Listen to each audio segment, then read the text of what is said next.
何回言ってもボールを入れるブーちゃんです。あそこのパソコン台の下にボールを入れて取れなくて、こっちアピールしてます。取ってくれないかなってアピールしてます。何回も取ってもあん中に入れては取ってくれないかなってアピールしてるブーちゃんです。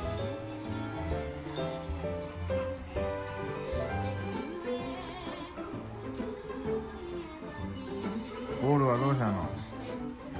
どこにあんの？ボールはほら、あん中に入ってんの？取ってほしいの？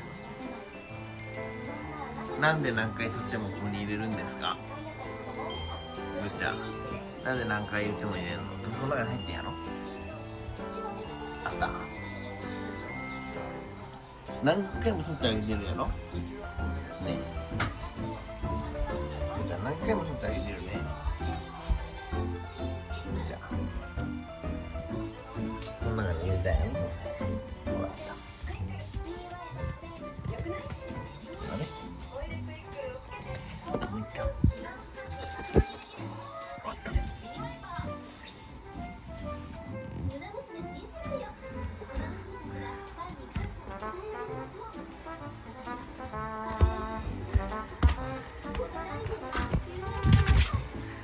はい、もうダメだよ。もう入れたらダメだよ。取ってあげないよ、入れたら。何回もあそこ持ってって入れて取ってって言ってるでしょ。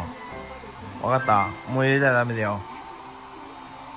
何回も取ってあげてるからね、ぶーちゃん。わかった？